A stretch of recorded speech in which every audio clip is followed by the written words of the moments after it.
things I wish I knew before I started my beauty business.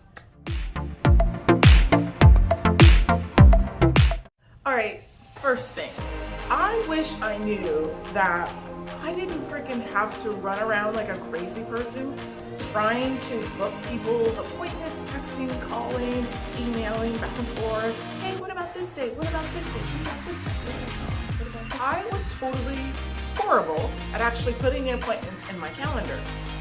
I don't know, I was like super excited to do it, and then the minute I stopped having with them, I would totally forget not to do it in my calendar. They would show up, I'd already be with a client, and it was just a fumbled mess. Answer to that is to have online booking, or at least some type of system where they can fill out a form, it comes directly to you, and you can respond back once and then make the appointment.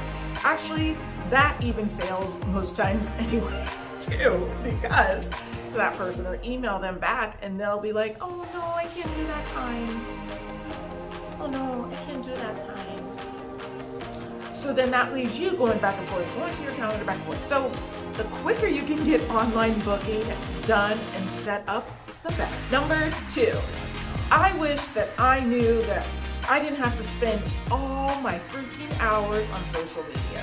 So granted, back when I got started in 2013, 2014, social media was clearly there, but I don't feel like it was as big of a big part of our lives as it is now. So I spent all kinds of time like on Facebook and trying to get people to look at my posts and look at my videos and book appointments, and I just spent a lot of time doing a bunch of nothing.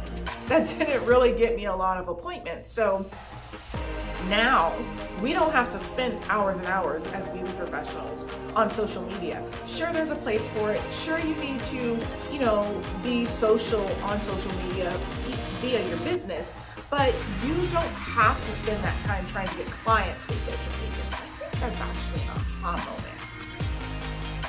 That you don't have to try to get clients through social media, but you can share through social media. You can educate through social media. You can be social through social media. But trying to get people to book appointments, sure, it's going to happen sometimes, but you don't have to focus all your effort there trying to get people to book appointments. And that leads me to tip number 3. Tip number 3 is this isn't a wish I knew, because I did know it.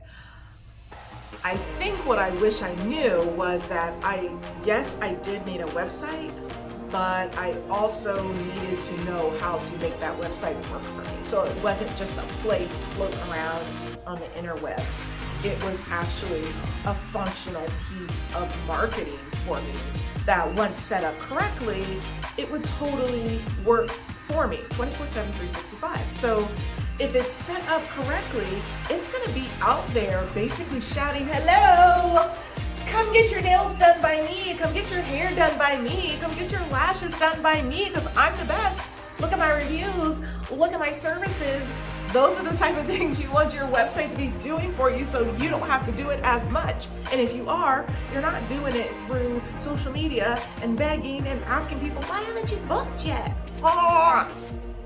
You don't have to do that when your website actually works for you. So that's it. Those are my 3 tips. If those helped you in any way, please let me know in the comments below.